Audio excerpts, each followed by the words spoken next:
Chemical hair டைக்கு bye சொல்லிட்டு natural hair டைக்கு ஹை சொல்லுங்க. அமோனியா சல்ஃபேட் பிபிடி இல்லாமல் தயாரிக்கப்பட்ட ஜிகே நேச்சுரல்ஸோட natural black hair dye. Thiru Sengottaiyan அவர்கள் இணைவது தாவேகாவுக்கு பலம். அரசியலில் பழுத்த அனுபவம் வாய்ந்த ஒருவர் முதல் தலைவர் திரு விஜய் பக்கம் போகிறார். இவரளவுக்கு பழுத்த அரசியல் அனுபவம் வாய்ந்தவர்கள் 2 முதலமைச்சர்களிடம் மிக நெருக்கமாக பழகியவர் அந்த கட்சியில யாரும் கிடையாது.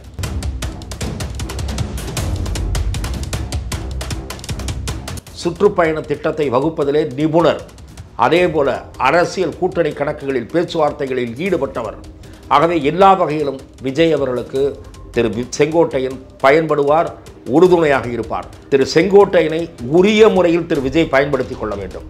அதிமுகவில் அதிருப்தியாக இருக்கக்கூடிய பலர் விஜய் பக்கம் பார்வையை திருப்புவார்கள். செங்கோட்டையனுக்கு அளிக்கப்படுகிற முக்கியத்துவத்தின் மூலம் அதிமுகவிலிருந்து இன்னும் சிலர் விஜய் பக்கம் வரக்கூடும். அந்த உட்கட்சிக்குள்ள ஒரு கிளாஷ் வராதா சார்? அதெல்லாம் வராது. திரு விஜய் தான் அங்கே ஆளுமை, திரு விஜய் தான் அங்கே செல்வாக்கு மிக்கவர். விஜய் தவிர மற்றவர்கள் எல்லாம் தனியாக செல்வாக்கு உடையவர்கள் அல்ல. அவரவர்களுக்கென்று ஒரு திறமை இருக்கலாம், ஆனால் விஜய் தான் மக்களை ஈர்க்கக்கூடிய தலைவர், செல்வாக்குடையவர். அவர் எடுத்து முடிவெடுத்தால் அந்த முடிவு முடிவாகத்தான் இருக்கும், முடிந்த முடிவாகத்தான் இருக்கும்.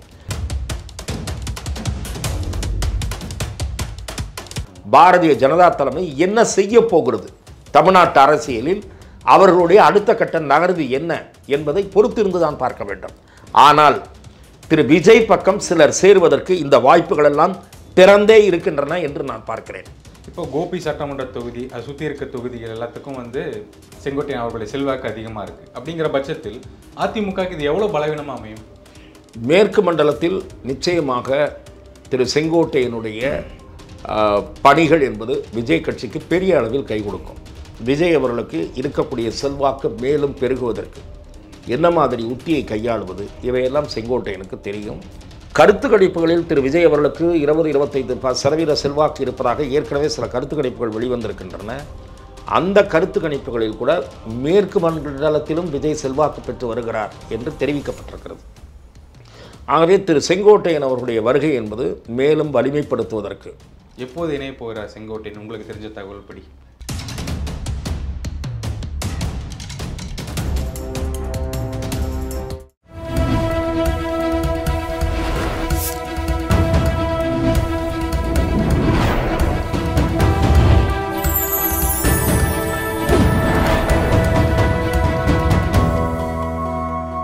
சேனல் 5 தமிழர்களுக்கு வணக்கம். இன்றைய நேர்காணலில் நம்முடன் இணைந்திருப்பவர் மூத்த பத்திரிகையாளர் திரு துக்ளக் ரமேஷ் அவர்கள். வணக்கம் சார். வணக்கம். ஒரு பரபரப்பான சூழல் போயிட்டு இருக்கு. செங்கோட்டையன் அவர்கள் ராஜினாமா செய்திருக்கார், தாவேகாவில் இணைய போறார் அப்படிங்கிற தகவல் 2-3 நாளாக வந்துகிட்டே இருக்கு. என்ன நடக்க போகுது சார்? திரு செங்கோட்டையன் அவர்களை இன்று காலை நான் சந்தித்தேன். அண்ணா திராவிட முன்னேற்ற கழக இயக்கத்தில் அதனுடைய நிறுவன தலைவர் மறைந்த மக்கள் திலகம் எம்ஜிஆர் அவர்களோடும், எம்ஜிஆர் அவர்களுடைய காலத்திற்கு பிறகு அந்த இயக்கம் ஒரு பிளவை சந்தித்த போது செல்வி ஜெயலலிதா அவர்கள் பக்கம் நின்று, பிறகு தொடர்ச்சியாக செல்வி ஜெயலலிதா அவர்களோடும் அந்த இருவரும் தலைவர்களுடைய நம்பிக்கைக்குரியவராக, நேசத்துக்குரியவராக அந்த இயக்கத்தில் பயணித்தவர் ஒரு முன்னோடி திரு கே. செங்கோட்டையன். 1982ஆம் ஆண்டு அன்றைய மின்துறை அமைச்சர் திரு பண்ருட்டி ராமச்சந்திரன் அவர்கள் திரு செங்கோட்டையனுடைய கோபிச்செட்டிப்பாளையம் சட்டமன்ற தொகுதியிலே அரசு நிகழ்ச்சியிலே பங்கேற்பதற்கும் கட்சி பொதுக்கூட்டத்திலே பங்கேற்பதற்கும் சென்றிருந்த போது திரு பண்ருட்டியார் அவர்களோடு உடன் சென்றிருந்த போது எனக்கு திரு செங்கோட்டையன் அவர்களோடு அறிமுகம். ஆகவே 40 ஆண்டுகளுக்கு மேலாக அவரோடு நெருங்கி பழகுகிற வாய்ப்பு எனக்கு இருந்திருக்கிறது.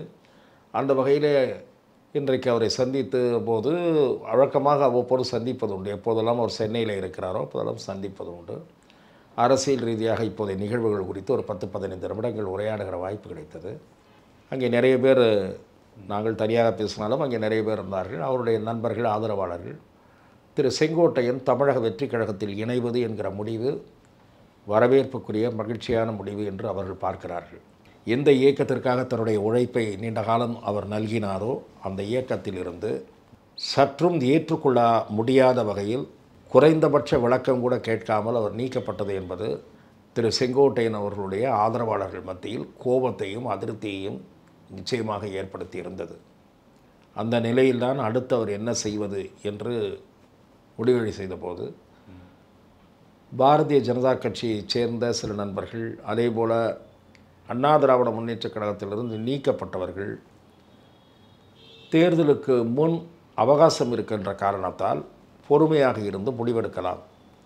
அதிமுக ஒன்றுபடுவதற்கான முயற்சியை பாரதிய ஜனதா மேற்கொள்ளும் என்ற கருத்தை கூறி அவரை பொறுமைகாக்க சொல்லி கேட்டுக்கொண்டார்கள். ஆனால் அந்த முயற்சிகளுக்கு பலன் இருக்காது என்கிற நிலை தோன்றிவிட்டது. திரு எடப்பாடி பழனிசாமி தான் எடுத்த நிலையில் மிக உறுதியாக பிடிவாதமாக கட்சியிலிருந்து நீக்கப்பட்டவர்களை சேர்ப்பதில்லை, ஒன்றிணைய வேண்டும் என்ற குரலுக்கு ஏற்றுக்கொள்ளாமல் தான் வைத்ததுதான் சட்டம், தனது முடிவுதான் இறுதியானது என்பதைப் போல திரு எடப்பாடி பழனிசாமி நடந்து கொண்ட காரணத்தால் திரு செங்கோட்டையனை ஆதரித்த ஈரோடு மாவட்டத்தைச் சேர்ந்த கிளைக்கழக நிர்வாகிகள் உட்பட பல பேரை அவர் துச்சமாக கருதி கட்சியை விட்டு தூக்கி போட்ட காரணத்தால் அவருக்கு ஒரு நெருக்கடி ஏற்பட்டது. அரசியல் ரீதியாக அடுத்து என்ன முடிவு எடுப்பது என்று அவருக்கு திராவிட முன்னேற்றக் கழகத்திலிருந்து அழைப்பு இருந்தது. அதேபோல் அவருடைய ஆதரவாளர்கள் தமிழக வெற்றிக் கழகத்தில் சேர்ந்து திமுகவை எதிர்க்கக்கூடிய மக்களிடையே இன்றைக்கு செல்வாக்கு பெற்று வருகிற திரு விஜய் தலைமையிலான தமிழக வெற்றிக் கழகத்தில் இணையலாம் என்கிற யோசனையை அவரிடத்தில் எடுத்து கூறினார்கள். இப்படி கட்சிக்கு உள்ளேயும் வெளியேயும் இருக்கக்கூடிய பல்வேறு நண்பர்களுடைய ஆலோசனை ஏற்று தாவேகாவிலிருந்து வந்த அழைப்பையும் ஏற்று திரு செங்கோட்டையன் அதை இணைவதற்கு முடிவெடுத்தார் என்று நான் அறிகிறேன். அப்படி அவர் நாளை இணைகிற பட்சத்தில் அது ஒரு நல்ல முடிவு, வரவேற்கத்தக்க முடிவு. தமிழக வெற்றிக் கழகத்திற்கும் அது அரசியல் ரீதியாக பயன்படக்கூடிய, உதவக்கூடிய ஒரு முடிவாக அமையும் என்று நான் எதிர்பார்க்கிறேன். சார், இப்போது ராஜினாமா செஞ்சுருக்காரு. ஒரு 9 முறை எம்எல்ஏவாக இருந்தவர் ஒரு கட்சியில் இணையணும் அப்படிங்கிறதுக்காக ராஜினாமா, அது தாவேக்கால் இணையணும். இந்த சட்டமன்ற உறுப்பினர் பதவி என்பது ஒரு அடையாளம்தான். இன்றைக்கு அவர் சட்டமன்ற உறுப்பினராக இல்லாவிட்டால் முன்னாள் அமைச்சர் செங்கோட்டையன் என்று அழைக்கப்படுவார். அந்த முன்னாள் அமைச்சர் என்பதும் அடையாளம்தான். திரு செங்கோட்டையன் ஒரு இயக்கத்தில் முக்கிய பொறுப்பில் இருந்தவர், அந்த கட்சியினுடைய 2 பெரும் தலைவர்களுடன் மிக நெருக்கமாக பயணித்தவர் என்பதுதான் அவருடைய பின்புலம், அவருக்கு இருக்கக்கூடிய மதிப்பு. அதே போல் அந்த மாவட்டத்தில் அந்த சட்டமன்ற தொகுதியில் பல முறை வென்றவர் என்பதுதான் சமூகத்தில் அவருக்கு இருக்கக்கூடிய மதிப்பு. அதை வைத்துத்தான் அவருடைய உழைப்பு, திறமை, செல்வாக்கு இவைகளெல்லாம் மதிப்பிடப்படுகின்றன. சட்டமன்ற உறுப்பினர் பதவி என்பது அடுத்த சில மாதங்களுக்குத்தான் இருக்கிறது. சில ஆண்டுகளுக்கு 2 ஆண்டுகளுக்கு இருந்தால் கூட இடைத்தேர்தல் நடைபெறும் என்று நாம் முடிவுக்கு வரலாம். அநேகமாக இடைத்தேர்தல் நடைபெறுகிற வாய்ப்பு இல்லை. பொது தேர்தலோடு சேர்ந்து தான் இனி அந்த தொகுதிக்கு தேர்தல் நடைபெறும். ஆகவே அந்த ராஜினாமாவில் எந்த முக்கியத்துவமும் இருப்பதாக பார்க்கவில்லை. அரசியல் ரீதியாக அவர் என்ன முடிவு எடுத்தார், எந்த கட்சியில் சேர்கிறார் என்பதை ஒருத்தித்தான் அது அந்த முடிவு பார்க்கப்படும், விமர்சிக்கப்படும். திராவிட முன்னேற்றக் கழகத்தில் இருந்து கூட அவருக்கு அழைப்பு இருந்தது. திராவிட முன்னேற்றக் கழகத்தில் சேர்கிற முடிவை அவர் எடுத்திருந்தால் விமர்சனத்திற்கு ஆளாகியிருப்பார். எம்ஜிஆரால் அடையாளம் காட்டப்பட்ட ஒருவர், அம்மா அவர்களால் செல்வாக்கு பெற்ற ஒருவர், அரசியலில் வளர்ச்சி கண்ட ஒருவர் நேர் எதிர் இயக்கமான திராவிட முன்னேற்றக் கழகத்தில் இணைந்தது. இன்றைக்கு திமுக வலிமையாக இருந்த காரணத்தால் அங்கே போய் இணைந்தார், அது சந்தர்ப்பவாதம் என்று கூட விமர்சனம் எழலாம். ஆனால் திமுகவை எதிர்க்கக்கூடிய ஒரு புதிய கட்சியில் போய் அவர் இணைகிறார் என்கிற போது சந்தர்ப்பவாதம் என்கிற விமர்சனம் வைக்க முடியாது. இன்னும் சொல்லப்போனால் அதிமுகவின் வளர்ச்சிக்காக தன்னுடைய உழைப்பு, நேரம், பொருள் அனைத்தையும் செலவிட்டுவிட்டு இன்றைக்கு அந்த இயக்கத்திலிருந்து வேதனையோடு தான் அவர் வெளியேறுகிறார். வேதனையோடு தான் கடினமான இந்த முடிவை அவர் எடுக்கிறார் என்கிற போது அவரது முடிவு விமர்சிக்கப்பட வாய்ப்பில்லை. இல்லை, அவர் மேலே ஒரு விமர்சனம் என்னென்னா, அவரோட இருப்பிடம் காட்டுறதுக்காக இவரெல்லாம் பண்ணுறாரு. எல்லாரும் அந்த தேர்தல் முன்னிட்டு போகும்போது அவரை இருப்பிடம் காட்டிக்கணும், நான் இங்கே இருக்கேன் அப்படிங்கிற மாதிரி காட்டிக்கிறதுக்காக இந்த விஷயம்லாம் பண்ணுறாங்க. இது ஒரு அபத்தமான விமர்சனம் என்று நான் பார்க்கிறேன். இருப்பிடம் காட்டுவதற்காக அல்ல, அரசியலில் இயங்கி கொண்டிருப்பவர்கள், அரசியலில் இயங்க வேண்டும் என்று விரும்புகிறவர்கள், அந்த தொகுதி மக்களுடைய அன்பை பெற்றவர்கள், ஈரோடு மாவட்டத்தின் பல வளர்ச்சிக்கு அவர்கள் ஒரு முக்கியமான காரணமாக இருந்திருக்கிறார். சாலையாக இருக்கலாம், பாலமாக இருக்கலாம், நெசவு பூங்காவாக இருக்கலாம். திரு முத்துசாமி அவர்களும் திரு செங்கோட்டையன் அவர்களும் ஈரோடு மாவட்ட வளர்ச்சியில் முக்கிய பங்கை செலுத்தி இருக்கிறார்கள். ஆகவே அந்த மக்கள் திரும்பவும் அவர் போட்டியிட வேண்டும் என்று அவருடைய கட்சிக்காரர்கள், தொகுதிவாசிகள் எதிர்பார்ப்பார்கள். அது இயற்கை. ஆகவே இந்த மாதிரியான இருப்பிடத்திற்காக என்று சொல்வதெல்லாம் கேலிக்கூத்தானது. அவர் மக்களால் ஏற்கனவே நன்கு அறிமுகமானவர், நன்கு செல்வாக்குடையவர். அவரை எந்த ஒரு கட்சியுமே பயன்படுத்தி கொள்ள விரும்பும். அப்படி விரும்பாத தலைவராக திரு எடப்பாடி பழனிசாமி மட்டும்தான் இருந்தார். அவர் தனக்கு எதிரான குரல் கட்சிக்குள் இருந்து எழக்கூடாது என்ற சர்வாதிகார மனப்பான்மையோடு இன்றைக்கு அந்த கட்சியை நடத்தி கொண்டிருக்கிறார். ஆகவே இன்னும் 1-2 செங்கோட்டையன்கள் வெளியே வருவார்கள் என்று நான் எதிர்பார்க்கிறேன். இது தாவேகாவுக்கு பலமா சார்? இவங்க இணையறாங்க. நிச்சயமாக திரு செங்கோட்டையன் அவர்கள் இணைவது தாவேகாவுக்கு பலம். அரசியலில் பழுத்த அனுபவம் வாய்ந்த ஒருவர் முதல் தலைவர் திரு விஜய் பக்கம் போகிறார். ஏற்கனவே திராவிட முன்னேற்ற தமிழக வெற்றி கழகத்திலே 1-2 பேர் அதிமுகவிலோ அல்லது விடுதலை சிறுத்தைகளிலோ பயணித்தவர்கள் இருக்கிறார்கள். ஆனால் இவரளவுக்கு பழுத்த அரசியல் அனுபவம் வாய்ந்தவர்கள், 2 முதலமைச்சர்களிடம் மிக நெருக்கமாக பழகியவர் அந்த கட்சியில் யாரும் கிடையாது. அதே போல சுற்றுப்பயண திட்டத்தை வகுப்பதிலே நிபுணர், அதே போல அரசியல் கூட்டணி கணக்குகளில் பேச்சுவார்த்தைகளில் ஈடுபட்டவர். ஆகவே எல்லா வகையிலும் விஜய் அவர்களுக்கு திரு செங்கோட்டையன் பயன்படுவார், உறுதுணையாக இருப்பார். திரு செங்கோட்டையனை உரிய முறையில் திரு விஜய் பயன்படுத்தி கொள்ள வேண்டும். அவ்வாறு பயன்படுத்தி கொள்வதன் மூலம் அதிமுகவில் அதிருப்தியாக இருக்கக்கூடிய பலர் விஜய் பக்கம் பார்வையை திருப்புவார்கள். செங்கோட்டையனுக்கு அளிக்கப்படுகிற முக்கியத்துவத்தின் மூலம் அதிமுகவிலிருந்து இன்னும் சிலர் விஜய் பக்கம் வரக்கூடும். இப்போது செங்கோட்டையன் அவர்களுக்கு ஒரு முக்கிய பதவி அப்படின்லாம் வந்து நிறைய வருது. புஷி ஆனந்துக்கு ஈக்குவலான ஒரு பதவி அப்படின்லாம் சொல்கிறாங்க. இது யார் டிசைட்? இது குறித்த விஷயங்களை நான் விவாதிக்க விரும்பவில்லை. இதையெல்லாம் முடிவு செய்ய போகிற விஜய் தான். புஷி ஆனந்திற்கு அடுத்த இடமா, புஷி ஆனந்தை விட மேலவா, இதெல்லாம் நான் யூகத்தின் அடிப்படையில் பேசக்கூடியவன் அல்ல. நான் அதற்காகத்தான் சொன்னேன், அவருடைய வயது, அவருடைய தகுதி, அவருடைய திறமை, அவருடைய செல்வாக்கு, அவருடைய நீண்ட பொது வாழ்க்கை அனுபவம், இத்தனையும் அளவுகோலாக கொண்டு தான் நீங்கள் அவருக்கு ஒரு இடம் தர வேண்டும். அந்த இடம் கௌரவமான இடமாக இருக்க வேண்டும். அந்த உட்கட்சிக்குள்ளே ஒரு கிளாஷ் வராதா சார்? அதெல்லாம் வராது. திரு விஜய் தான் அங்கே ஆளுமை, திரு விஜய் தான் அங்கே செல்வாக்கு மிக்கவர். விஜய் தவிர மற்றவர்கள் எல்லாம் தனியாக செல்வாக்கு உடையவர்கள் அல்ல. அவரவர்களுக்கென்று ஒரு திறமை இருக்கலாம், ஆனால் விஜய் தான் மக்களை ஈர்க்கக்கூடிய தலைவர், செல்வாக்குடையவர். அவர் எடுத்து முடிவெடுத்தால் அந்த முடிவு முடிவாகத்தான் இருக்கும், முடிந்த முடிவாகத்தான் இருக்கும். ஆகவே திரு செங்கோட்டையனை உரிய வகையில் பயன்படுத்திக் கொள்வது என்பது விஜய் கையில் தான் இருக்கிறது. ஓபிஎஸ் அவர்கள் ஒரு 2-3 நாட்கள் முன்னாடி சொல்லியிருந்தார், கட்சிக்குள்ளே சேர்றதுக்கான பணிகள் செஞ்சுக்கிட்டு இருக்கோம், டிடிவி அவர்கள் செங்கோட்டையன் கூட தொடர்ந்து நான் பேசிகிட்டு இருக்கேன்னு சொன்னார். இல்லை என்றால் ஒரு புதிய கட்சி அதுக்கான வாய்ப்புகளும் இருக்குது அப்படின்னு குறியீடு கொடுத்தாரு. இப்போ அவருடைய நிலை என்னவாக இருக்கும்? திரு ஓபிஎஸ் அவர்கள் டிசம்பர் 15ஆம் தேதி வரை பொறுத்திருப்பது என்ற ஒரு அறிவிப்பை வெளியிட்டிருக்கிறார். அவருடைய கட்சியினுடைய நிர்வாகிகள் கூட்ட ஆலோசனை கூட்டத்திற்கு பிறகு அவர் ஏன் டிசம்பர் 15ஆம் தேதி வரை தன்னுடைய அடுத்த கட்ட நகர்வை தள்ளி போடுகிறார் என்று நான் யூகிக்கிறேன் என்றால், பாரதிய ஜனதா கட்சியினுடைய அகில இந்திய தலைமை தமிழகத்தில் தங்கள் அணியை வலுப்படுத்துகிற முயற்சியை மேற்கொள்ளும், மிக விரைவாக மேற்கொள்ளும். அப்படி மேற்கொள்கிற போது திரு ஓபிஎஸ், திரு டிடிவி தினகரன் இவர்களை எல்லாம் அகாமடேட் செய்வதற்கு பாரதிய ஜனதா எந்த மாதிரியான முயற்சியை எடுக்கப் போகிறது என்று பொறுத்திருந்து பார்க்க விரும்பலாம். திரு டிடிவி தினகரன் அவர்களை பொறுத்தவரை அவர் தெளிவுபடுத்தி விட்டார். திரு எடப்பாடி பழனிசாமி தான் முதலமைச்சர் வேட்பாளர் என்றால் நான் அந்த அணியில் இடம்பெறுவதற்கான வாய்ப்புகள் இல்லை என்று கூறிவிட்டார். திரு ஓபிஎஸ் அவ்வாறு கூறவில்லை. ஆனால் திரு ஓபிஎஸ் பிரிந்தவர்கள், நீக்கப்பட்டவர்கள் அனைவரும் ஒன்றிணைய வேண்டும் என்கிறார். ஆகவே அவர் கூட்டணி கட்சியாக இருப்பதற்கு சம்மதிக்க மாட்டார் என்றுதான் நான் புரிந்து கொள்கிறேன். திரு ஓபிஎஸ் தரப்பைச் சேர்ந்த சிலரோடு நான் உரையாடிய வகையில் நான் என்ன புரிந்து கொண்டேன் அல்லது எனக்கு கிடைத்த தகவல் என்ன என்றால், தேசிய ஜனநாயக கூட்டணியில் ஒரு உறுப்பு கட்சியாக இருக்க திரு ஓபிஎஸ் விரும்பவில்லை. அதிமுகவில் பழைய மரியாதையுடன் அவர் இணைத்து கொள்ளப்பட்டால் ஒருவேளை அதை அவர் ஏற்றுக்கொள்ளலாம் என்று நான் பார்க்கிறேன். ஆனால் அதற்கு திரு எடப்பாடி பழனிசாமி சம்மதிக்க மாட்டார் என்று தான் எனக்கு தோன்றுகிறது. ஆகவே என்ன நடக்கப் போகிறது, டிசம்பர் 15ஆம் தேதிக்குள் பாரதிய ஜனதா தலைமை என்ன செய்ய போகிறது, தமிழ்நாட்டு அரசியலில் அவர்களுடைய அடுத்த கட்ட நகர்வு என்ன என்பதை பொறுத்திருந்து தான் பார்க்க வேண்டும். ஆனால் திரு விஜய் பக்கம் சிலர் சேருவதற்கு இந்த வாய்ப்புகள் எல்லாம் திறந்தே இருக்கின்றன என்று நான் பார்க்கிறேன். இப்போ கோபி சட்டமன்ற தொகுதி, அது சுற்றி இருக்க தொகுதிகள் எல்லாத்துக்கும் செங்கோட்டையன் அவர்களுடைய செல்வாக்கு அதிகமாக இருக்குது. அப்படிங்கிற பட்சத்தில் அதிமுகக்கு இது எவ்வளோ பலவீனமாக அமையும்? மேற்கு மண்டலத்தில் நிச்சயமாக திரு செங்கோட்டையனுடைய பணிகள் என்பது விஜய் கட்சிக்கு பெரிய அளவில் கை கொடுக்கும்.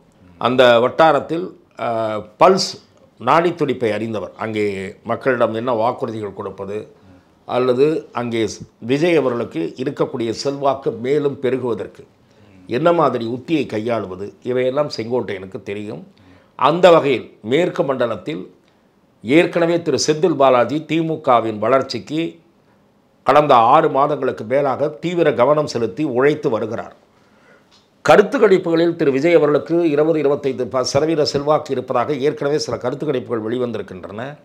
அந்த கருத்து கணிப்புகளில் கூட மேற்கு மண்டலத்திலும் விஜய் செல்வாக்கு பெற்று வருகிறார் என்று தெரிவிக்கப்பட்டிருக்கிறது. ஆகவே திரு செங்கோட்டையன் அவர்களுடைய வருகை என்பது மேலும் வலிமைப்படுத்துவதற்கு மேற்கு மண்டலத்தில் தாவேகாவை மேலும் வலிமைப்படுத்துவதற்கு அவர் பயன்படுவார் என்று நான் நினைக்கிறேன். சார், இந்த கருத்து கணிப்பு அப்படிங்கும்போது எல்லாரும் அவங்களுடைய இஷ்டத்துக்கு போடுறாங்க, காசு கொடுத்து பண்ணுறாங்க, 10%, 15%, 20% எல்லாமே கிரியேட் பண்ணுறாங்க. அது வந்து உண்மை கிடையாது. கள நிலவரப்படி விஜய்க்கு அவ்வளோலாம் கிடையாதுன்னு சொல்கிறாங்களா? உங்களுடைய கணிப்பு என்ன? நான் அவ்வாறு நினைக்கவில்லை. திரு விஜய் அவர்களுக்கு எவ்வளவு சதவீதம் இருக்கிறது என்பது தேர்தல் முடிந்த பிறகுதான் தெரியும் என்பதை நானும் ஏற்றுக்கொள்கிறேன். ஆனால் இன்றைக்கு தமிழக அரசியலில் எந்த ஒரு கட்சி தலைவரும் 200 ரூபாய் 300 ரூபாய் கொடுக்காமல் கூட்டம் வருவதே கிடையாது. ஆனால் விஜய் அவர்களுக்கு வருகிறது, பெருமளவுக்கு வருகிறது. இளைஞர்கள், இளம் பெண்கள், குழந்தைகளோடு வருகிற பெண்கள், பெரிய அளவு புதிய தலைமுறை வாக்காளர்கள் விஜய் அவர்களுடைய வருகையை வரவேற்கிறார்கள். நடிகரை பார்க்கணுன்னு வராங்க. நடிகரை பார்ப்பதாக வருவதில்லை, மாற்றத்திற்கான வாக்காளர்கள் என்று நான் அவர்களை பார்க்கிறேன். தமிழக அரசியலில் மாற்றத்தை விரும்புகிற வாக்காளர்களுடைய சதவிகிதம் 18% குறையாமல் இருக்கிறது. ஆகவே விஜய் அவர்களுக்கு இந்த சதவீதத்தை தாண்டி தான் ஆதரவு கிடைக்கும் என்பது என்னுடைய பார்வை. ஒரு 20% வாக்குகள் வந்து இஸ்லாமிய அண்ட் பட்டியலின மக்களுடைய வாக்குகள் திமுகவுக்கு போகுது அப்படிங்கிற ஒரு ஸ்டாட்டிக்ஸ் இருக்குது. அது வந்து மாறுமா? விஜயும் அந்த வாக்குகளுக்கு குறி வைக்கிறார். அது இங்கே மாறக்கான வாய்ப்புகள். சிறுபான்மையினர் வாக்குகளிலும் தலித் சமூகத்தினருடைய வாக்குகளிலும் ஒரு பகுதி விஜய் சேதாரத்தை ஏற்படுத்துவார். திமுகவுக்கு போகிற வாக்குகளில் சேதாரத்தை ஏற்படுத்துவார். அதிமுகவுக்கு வாக்களித்தவர்கள் இப்போது அதிருப்தியுற்றிருப்பவர்கள், அதிமுகவினுடைய நிலை குறித்து கவலையுற்றிருப்பவர்கள், அதிலும் ஒரு பகுதி சேதாரத்தை விஜய் ஏற்படுத்துவார். இவையெல்லாம் விஜய்க்கான கூடுதல் பலங்கள் என்று நான் பார்க்கிறேன். சரி, எஸ்ஐஆருக்கு தொடர்ந்து விசிகாவுடைய தலைவர் திருமாவளவன் எதிர்ப்பு நேற்று கூட ஆர்ப்பாட்டம் ஒன்று பண்ணியிருந்தார். எஸ்ஐஆர் வந்து தமிழக அரசியல் ஒரு பாதிப்பு ஏற்படுத்துமா? திமுகவுக்கு வந்து இது வீழ்ச்சியாக ஏற்படுத்துறதுக்கான வாய்ப்புகள் இருக்குமா? எஸ்ஐஆரை ஆரம்பத்தில் எதிர்த்த திமுக இப்போ அதை சௌகரியமாக லாவகமாக பயன்படுத்தி கொண்டிருக்கிறது என்று எனக்கு பல தகவல்கள் கிடைக்கின்றன. திராவிட முன்னேற்ற கழகத்தைச் சேர்ந்தவர்கள் பிஎல்ஓக்களாக இருப்பவர்களை நிர்பந்தப்படுத்தி பாரங்களை வாங்கி கொண்டு தாங்கள் பூர்த்தி செய்வதாக கூறி முறைகேடுகளில் ஈடுபடுகிறார்கள் என்கிற குற்றச்சாட்டு அதிமுகவாலும் முன்வைக்கப்பட்டிருக்கிறது, பாரதிய ஜனதா கட்சியாலும் முன்வைக்கப்பட்டிருக்கிறது. இந்த குற்றச்சாட்டு அலட்சியப்படுத்துவதற்குரிய குற்றச்சாட்டு அல்ல. ஆரம்பத்தில் எதிர்த்த மாதிரி எஸ்ஐஆரை இப்போது எதிர்ப்பதாக தெரியவில்லை. தேர்தல் ஆணையத்தினுடைய அலுவலர்கள் விழிப்போடு இருக்க வேண்டும். தகுதியான வாக்காளர்கள் விடுபட்டு விடக்கூடாது. திமுக முறைகேடுகளில் ஈடுபடுவதை அனுமதிக்கக்கூடாது என்பதுதான் என்னுடைய பார்வை. எனக்கு ஒரு இது என்னென்னா, ஓபிஎஸ் சொன்னார், அடுத்து நான் எடுக்க போகிற முடிவு தமிழக அரசியல் ஒரு திருப்பு முனை, ஒரு வரலாற்று திருப்பு முனைன்னாரு. என்ன முடிவு? எனக்கு தெரியவில்லை சார். நான் பார்ப்பது என்னவென்றால், ஓபிஎஸ் அவர்கள் அதிமுகவுக்குள் இணைவதை விரும்புகிறாரே தவிர அதிமுகவோடு கூட்டணி கட்சியாக, அதுவும் பாரதிய ஜனதாவினுடைய கோட்டாவில் நிற்பதற்கு விரும்பவில்லை என்பது வரை நான் உறுதியாக கூற முடியும். அதிமுகவில் இணைந்தால், கௌரவமாக இணைந்தால் அவர் முடிவு செய்துவார், அது குறித்து சிந்திப்பார். கூட்டணி கட்சியாக இருப்பதற்கு அவர் தயாராக இல்லை என்று அந்த கட்சியைச் சேர்ந்த நண்பர்கள் எனக்கு கூறுகிறார்கள். அப்படி ஒரு வாய்ப்பு உருவாகவில்லை என்றால் அவர் திரு டிடிவி தினகரன் மற்றும் தன்னுடைய கட்சி நிர்வாகிகள் ஆகியோருடெல்லாம் கலந்தாலோசித்து தனது அடுத்த கட்ட நகர்வை அவர் மேற்கொள்வார் என்று நான் பார்க்கிறேன். ஓபிஎஸ், டிடிவி, செங்கோட்டையன் 3 பேர் வந்து தொடர்ந்து பேசிகிட்டு இருந்தாங்க, தொடர்ந்து வெளியே வந்துக்கிட்டு இருந்தாங்க. இவங்க 3 பேர் சேர்ந்து ஒரு கட்சி உருவாகும் அப்படின்னு நிறையா விஷயம்லாம் வந்துச்சு. இப்போது ஓபிஎஸ் அவருடைய நிலை சொல்லிட்டாரு, செங்கோட்டையனுடைய நிலை வந்து சொல்லிட்டாரு. டிடிவி அவர்களுடைய நிலை என்னவா இருக்க போகுது சார்? திரு டிடிவி தினகரன் அவர்கள் டிசம்பர் மாத இறுதியில் தனது முடிவை அறிவிப்பதாக தெரிவித்திருக்கிறார். அவருடைய கட்சி திரு விஜய் கட்சியுடன் தொடர்பில் இருப்பதாக நான் கேள்விப்படுகிறேன். அவருக்கும் அந்த வாய்ப்பு இருக்கிறது. தமிழக அரசியலில் கூட்டணி குறித்து எந்த முடிவும் எடுக்காமல் இன்றைக்கு சில கட்சிகள் இருக்கின்றன. தேமுதிக இருக்கிறது, பாட்டாளி மக்கள் கட்சியினுடைய 2 அணிகள், அதே போல் அமமுக. ஆகவே எந்த முடிவும் எடுக்காமல் இருக்கிறார்கள். இவர்களுக்கான வாய்ப்புகள் திறந்தே இருக்கின்றன. ஆப்ஷன்ஸ் ஆர் ஓப்பன் என்று தான் நான் பார்க்கிறேன். சார், ஒரு கருத்து இருக்கே சார், விஜய் அவர்கள் தனித்து நின்றால் வாக்குகள் பிரியும், திமுக வந்து ஈஸியாக வெற்றி பெறுவாங்க அப்படிங்கிற மாதிரி இருக்கு. அது உண்மையாது? திராவிட முன்னேற்ற கழக ஆட்சிக்கு எதிரான மனநிலை மக்களிடையே இருக்கிறது. பலமுனை போட்டி காரணமாக திமுக வெற்றி பெற்றுவிடும் என்கிற ஒரு அரசியல் பார்வை இருக்கிறது. ஆனால் மக்கள் மத்தியில் இருக்கக்கூடிய அதிருப்தியின் அளவு என்ன என்று நமக்கு தெரியாது. இப்போது இந்த அதிருப்தி இருக்கக்கூடிய காரணத்தினால்தான் திமுக 1000 ரூபாய் திட்டத்தை விரிவுபடுத்த போகிறது. பொங்கலுக்கு பெரிய பரிசு தொகையை கொடுக்கலாமா என்கிற யோசனையிலும் இருக்கிறது. அதிருப்தி இல்லை என்றால் திமுக இதையெல்லாம் ஏன் செய்ய போகிறது? ஆட்சிக்கு எதிரான அதிருப்தி மனநிலை இருப்பதை திமுக உணர்ந்தே இருக்கிறது. விஜய்க்கு இன்னும் ஆதரவு கூடுகிறதா இல்லையா என்பது அவர் பயணத்தின் போது தான் தெரியும். அதேபோல் அவரிடம் எந்தெந்த கட்சி சேரப்போகிறது என்பதை பொறுத்து தான் தெரியும். ஆகவே திமுக தான் உறுதியாக வெற்றி பெறும் என்று இப்போதே முடிவு கட்டிவிட முடியாது. இது எல்லாம் நடந்துட்டு இருக்கும்போது அண்ணாமலை அவர்கள் கொஞ்சம் அமைதி காக்கிற மாதிரி தோணுதில்ல சார்? என்ன பண்ண போறாரு? அவருடைய மூவ் என்னவா இருக்க போகுது? அகில இந்திய தலைமை, பாரதிய ஜனதா கட்சியினுடைய அகில இந்திய தலைமை அவரை எந்த வகையில் பயன்படுத்தி கொள்ள போகிறது என்பது எனக்கு தெரியவில்லை. இந்த தேர்தலில் இல்லாவிட்டாலும் தமிழக அரசியலில் அண்ணாமலை ஒரு தவிர்க்க முடியாத அரசியல் சக்தி என்பதுதான் என்னுடைய பார்வை. எப்போது இணைய போகிறார் செங்கோட்டையன்? உங்களுக்கு தெரிஞ்ச தகவல் படி அவர் நாளைய தினம் இணையக்கூடிய வாய்ப்பு இருப்பதாக நான் கேள்விப்படுகிறேன். இப்போ தாவேக்காவில் செங்கோட்டையன் இணைகிறார், முக்கிய தலைவர்கள் வராங்கன்னு சொல்கிறீங்க. தாவேக்கா எப்படி இருக்க போகுது 2026 களத்தில்? முக்கிய தலைவர்கள் வருவார்கள் என்று நான் உறுதியிட்டு சொல்லவில்லை. தாவேக்காவில் திரு செங்கோட்டையன் அவர்களுக்கு கொடுக்கக்கூடிய முக்கியத்துவத்தை பார்த்து மேலும் அதிமுகவை சேர்ந்த சில அதிருப்தியாளர்களுக்கு நாமும் போனால் என்ன என்ற சிந்தனை வளரக்கூடும். ஏனென்றால் அதிமுக இன்றைக்கு செயல்படுகிற விதம், திரு எடப்பாடி பழனிசாமி கட்சியை நடத்துகிற விதம் குறித்த அதிருப்தி பலரிடையே இருக்கிறது. அவர்களிலே சிலர் இந்த முடிவு சரியான முடிவுதான் என்று கருதி செங்கோட்டையனை பின்பற்றக்கூடும் என்பது என்னுடைய அனுமானம். தமிழக வெற்றிக் கழகம் என்ன நிலையில் இருக்கிறது என்று கேட்கிறீர்கள். இன்றைக்கு மும்முனை போட்டி சரிசமமாக என்று சொல்லக்கூடிய அளவுக்கு விஜய் ஒரு கவனிக்கத்தக்க எழுச்சி பெற்று வருகிற ஒரு அரசியல் சக்தியாக இருக்கிறார் என்பதுதான் என்னுடைய பார்வை. உங்கள் நேரத்துக்கும் நேர்காணல் மிக்க நன்றி. வணக்கம் சார். வாய்ப்புக்கு நன்றி.